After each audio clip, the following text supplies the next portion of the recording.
And so we'll be hearing from these three individuals before we take a look at the travelogue or short subject. And I'm pleased to announce that we also have an individual here whom I just met about 10 or 15 minutes ago out in the lobby. And that individual is Mr. Grady Starnes. Mr. Grady Starnes, I believe, is from Stone Mountain. And he plays a part in I Climb the Highest Mountain. So he has some interesting things he'd like to share with us this evening about the movie and where it was made and how it was made from a professional actor's standpoint. Mr. Starnes is no longer acting professionally. He's a school teacher, although maybe that's one and the same. In any case, Mr. Starnes is here and has graciously offered to say a few words about that film,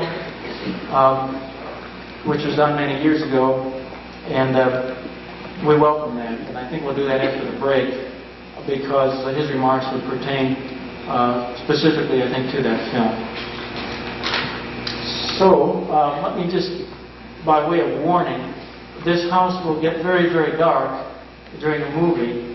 Unlike a stage play, there's very little light being reflected back towards you from the screen, unlike a play.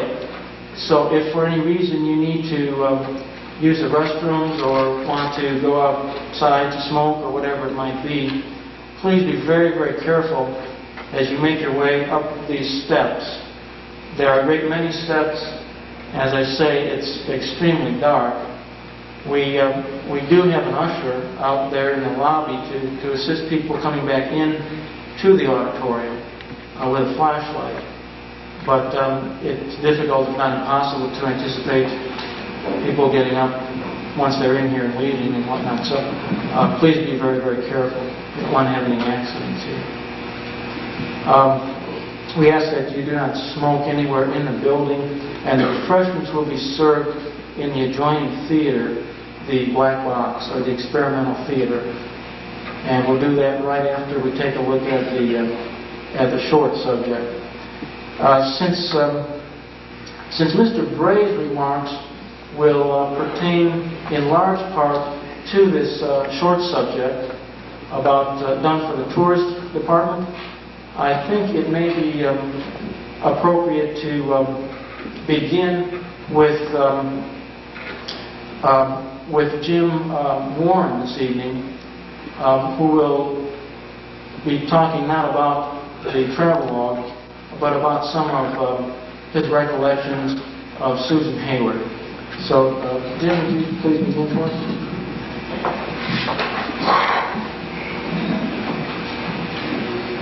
I don't do this often, so I do have some notes, so I trust you'll bear with me. Thank you, Dr. Shield.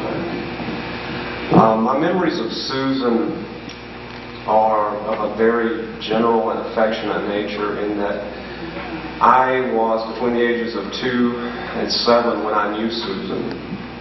Of course, that time is a very precious time of childhood. It's made up of memories of times past, close friends who I'm happy to see several of tonight in the audience, and cherished loved ones who unfortunately are no longer with us. And while the greater part of my memories of Susan are, as I said, of a general emotional nature, there are several little incidents I do remember that I think you'll find interesting. My family and the Chalkleys visited each other very often. Occasionally they would come to our home, which was across the street in Sunset Hills, but more often we would travel out to their farm outside of the city. And I don't remember the road. Was it Temple Road? Some of you out there may know that. Usually it was Susan and Unky, who was my term for Eaton. He was my Unky. So, but generally it was Susan and Eaton and my father. My mother had passed away, so it was the three of them and myself. And being a teenager at the time, was generally racing around in a car, usually at the college looking for boys, I assume. But nonetheless, most of the times we're at their home. And it usually consisted of just general, very casual conversation, and they would discuss the hospital, which at that time was approximately 50 or 60 beds. very small compared to what I hear is now a very large medical complex. Or politics, which was also a hot topic at the time with Vanderbilt and Carl Sanders and other current events. Whatever was in the news was generally the focus of their conversation. Well, being 3 or 4, of course, my attention span was not very long, and I became restless very quickly. Susan would sense this usually before I would explode and place me in her lap and hug and kiss. And I remember very well that she smelled so good, and I don't know what she wore, but if I could find out, I think I'd try to market it again if it's not in the market. Excuse me. One of the things I remember distinctly that she would do with me, and I don't know how to do this, but she would tie me. I was very small, 3 or 4. She had the ability to tie me physically using my arms and legs into a knot, and I was literally unable to undo the knot, and it would cause me to just cry with laughter, and of course everyone else in the room. And about the time she realized I was about to suffer from apoplexy from laughing, she would come over and untie me. There was no harm done, but you can bet I wasn't bored anymore. These visits usually took place in the late afternoons, and more often than not on Sunday, after my father had finished playing his usual 18 holes of golf. And after I became bored in the living room with the adults, Susan would take me into her bedroom, which was on the other side of the fireplace, and after having fixed me a sandwich or some refreshments, she'd take me into what seemed a huge bed then. It was probably just a king-size bed, plop me down, and cut on the TV. Well, about this time it was usually Wonderful World of Disney, and of course I was immediately tuned into Mickey and Goofy and their friends. But Susan's favorite was Chip and Dale. And I remember her saying, if they come on, I don't care what we're talking about, come and get me. Which I would faithfully do, and we'd sit there and laugh and laugh and laugh. And of course she had a very deep, hearty laugh, and that's another very distinctive memory. I generally fell asleep shortly thereafter, being a small child. And I remember my father would come in to pick me up to take me to the car for the return home. And we would always stop at the front door, and Susan would stoop and kiss me. And I would go back blissfully to sleep and, think life was perfect, which it basically was for me at that point. Another particular time, Susan and Eaton had a farm in Heflin, Alabama, which at the time I was told, let's go, we're going to Heflin, get in the car. And I remember thinking, I don't know Heflin. And I got there and immediately saw Susan, ran out of the car, and I went over and said, Susan, where's Heflin? Can you play with me? Well, she held up very well, actually. She didn't laugh. She maintained a straight face and looked at me and she said, well, Jim, Heflin is the name of a town and there's no one here for you to play with, except me, of course. And I said, oh, well, that's fine. But she agreed not to. I was very embarrassed, even at that age, to have thought that Heflin was actually a person instead of a town. So she agreed not to tell my father.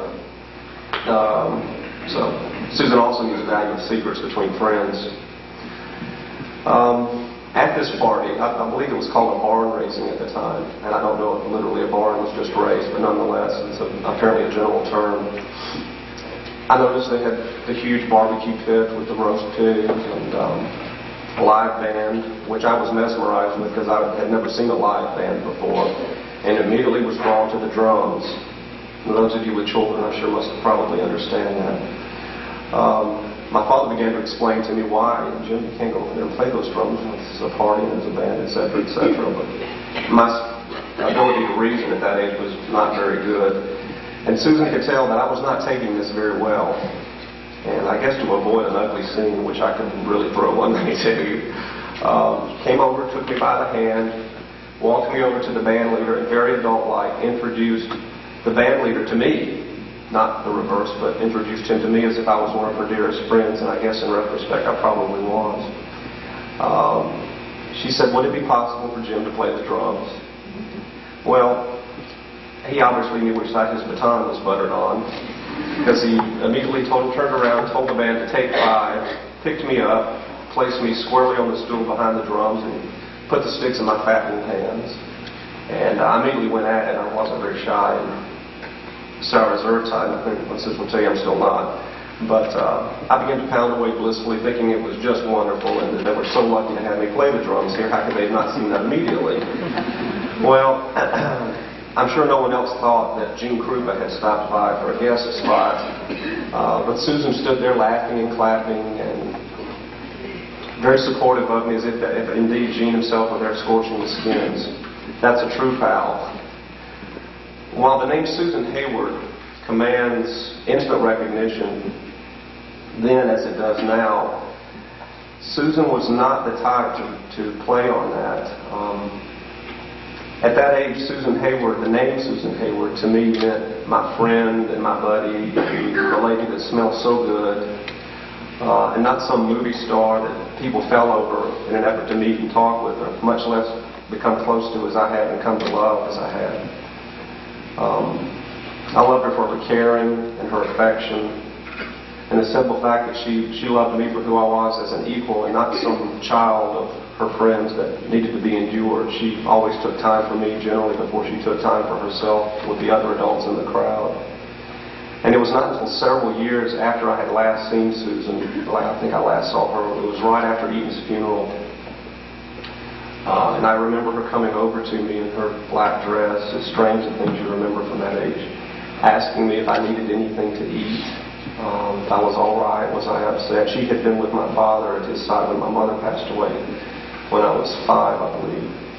And so I thought it was very, in retrospect, I realized how wonderful that was, that in her time of deep tragedy and sorrow, that she would once again come over and make sure that Jim was okay.